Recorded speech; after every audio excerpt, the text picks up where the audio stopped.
আওয়াজ করে বলেন বিশ্বনবীর খাদেমের নাম। নামটা কেমন লাগে?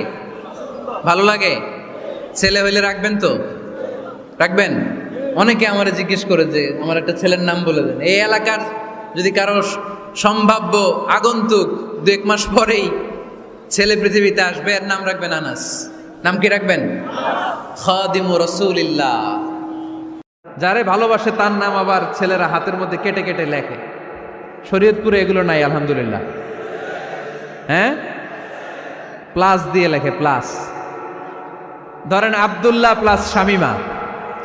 তো এই পরীক্ষার মধ্যে আপনি খুঁচিয়ে খুঁচিয়ে, মানে সে kind of he is a gynaecologist, treatment দিচ্ছে, ভাই কি হয়েছে, এইটা ওইটা, তাদেরকে বিব্রত করে একটা পরিস্থিতিতে ফেলা, এম্বারাসিং একটা সিচুয়েশনে ফেলা, এটা হারাম। এই ম্যানারগুলো ইসলাম আমাদেরকে ধরে ধরে শেখায় যে এটা তোমার বিজনেস না, তুমি খুঁচিয়ে খুঁচিয়ে মানুষের ব্যক্তিগত বিষয় যেটাতে সে বিব্রত বোধ করে, এগুলো তুমি জিজ্ঞেস করতে পারো না।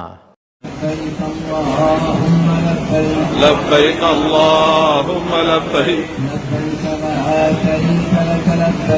لبيك لا شريك لك لبيك إن الحمد والنعمة لك والملك لا شريك لك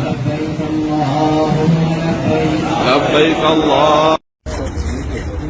এত ক্যামেরার সামনে দাঁড়ানো যাবে?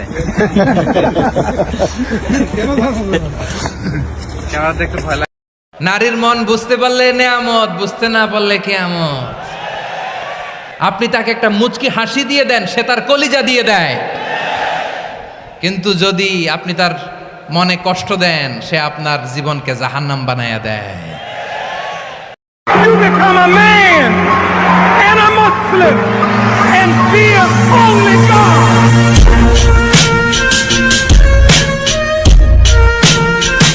আমরা যারা কুরবানি করছি, আল্লাহ তাআলা আমাদের কুরবানিকে কবুল করুন। 2 অঙ্গের পাপ যদি কেউ করবে না বলে আমি নবীকে গ্যারান্টি দেয়, আমি নবী তাকে জান্নাতের গ্যারান্টি দেয়। 2 অঙ্গ কোনটা? 2 চোয়ালের মাঝখানে যেটা থাকে মানে জিহ্বা, আর হচ্ছে 2 পায়ের মাঝখানে যেটা থাকে মানুষের প্রাইভেট।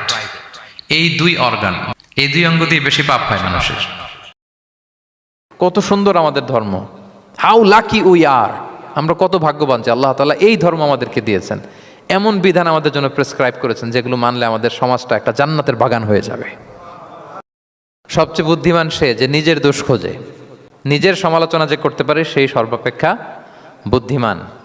কিন্তু আমরা একদল আছি শুধু সমালোচনা, ওর এই সমস্যা, ওর এইটা, ওর মানে তার দায়িত্ব হচ্ছে সবার সমস্যা বের করা। এরকম দায়িত্বপ্রাপ্ত কিছু লোক আছে না নাই? এই তুমি কালা হইলা কেন, তুমি খাটো হইলা কেন, তুমি লম্বু কেন, এরকম বললে চলবে? এই মেয়ে তুমি বিএনপি করো কেন, তুমি জামাত ইসলাম করো কেন, সব আওয়ামী লীগ হয়ে যাও, বলা যাবে? আমরা যারা ভাগে কুরবানি দিচ্ছি 7 জন মিলে একটি গরু, আপনারা নিঃসন্দেহে সানন্দ চিত্তে নিশ্চিন্তে কুরবানি দিতে পারেন।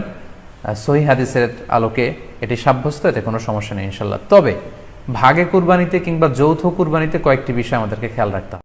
গুই সাপ জাতীয় একটা প্রাণীর কথা সহিহ বুখারীতে এসেছে, যেটা আমাদের বাংলাদেশে অনেক এলাকায় ষান্ডা বলে থাকে। তো এই গুই সাপ জাতীয় প্রাণী খাওয়া কিন্তু হারাম নয়। আমরা সহিহ বুখারীর বর্ণনায় জেনেছি যে আল্লাহ রাসূল সাল্লাল্লাহু আলাইহি ওয়াসাল্লামের স্ত্রী মাইমুনা রাদিয়াল্লাহু তাআলা আনহার বাসায় আল্লাহ রাসূল সাল্লাল্লাহু আলাইহি ওয়াসাল্লাম সহ অনেক সাহাবারা খেতে বসেছিলেন। সেখানে একটা প্লেটে গুই সাপকে ফ্রাই করে দেওয়া হয়েছিল। তো রাসূল সাল্লাল্লাহু আলাইহি ওয়াসাল্লাম খেয়াল না করে সাধারণ গোশত মনে করে সেখানে তিনি হাত দিচ্ছিলেন। তখন অনেক সাহাবারা, মহিলা সাহাবারা বললেন, ইয়া রাসূলুল্লাহ, এটা তো দব, এটা তো গুই সাপ। এই কথা শুনে আল্লাহ রাসূল সাল্লাল্লাহু আলাইহি ওয়াসাল্লাম সেখান থেকে হাতটা সরিয়ে নিলেন। তো এই দৃশ্য দেখে খালিদ ইবনে ওয়ালিদ রাদিয়াল্লাহু তাআলা আনহু উনি জিজ্ঞেস করলেন, ইয়া রাসূলুল্লাহ, গুই সাপ খাওয়া কি হারাম? হারামুন আদ-দাব্বু ইয়া রাসূলুল্লাহ, আপনি যে হাত সরিয়ে নিলেন, গুই সাপ খাওয়া কি হারাম? আল্লাহ রাসূল সাল্লাল্লাহু আলাইহি ওয়াসাল্লাম বললেন যে না, গুই সাপ খাওয়া হারাম নয়, তবে আমি এটা খেয়ে অভ্যস্ত নই, আমাদের এলাকাতে এটা পাওয়া যায় না, এজন্য আমি এটা খাচ্ছি না। তাহলে বোঝা গেল এক্ষেত্রে এটা রুচির সাথে সম্পৃক্ত। সো গুই সাপ হালাল বলে যে গুই সাপ আমাদেরকে খেতে হবে, ষান্ডা আমাদেরকে খেতে হবে, এমন কোনো কথা নেই। আপনার যদি রুচিতে কুলায় আপনি খাবেন, আর রুচিতে যদি আপনার না আসে তাহলে আপনি খাবেন না। আল্লাহর ডাক দেন, বলেন ইয়া রহমান, ইয়া রহিম, ইয়া হাইয়্যু, ইয়া কাইয়্যুম। আল্লাহর এই দুটো নাম ধরে ধরে আল্লাহরে ডাকবেন, তাইলে ওই দোয়া কবুল। বলেন ইয়া হাইয়্যু, ইয়া কাইয়্যুম। তাহলে দোয়ার সময় বলবেন ইয়া হাইয়্যু, ইয়া কাইয়্যুম। পারবেন? আল্লাহর এই দুটো নাম ধরে ধরে আল্লাহরে ডাকবেন, তাইলে ওই দোয়া কবুল।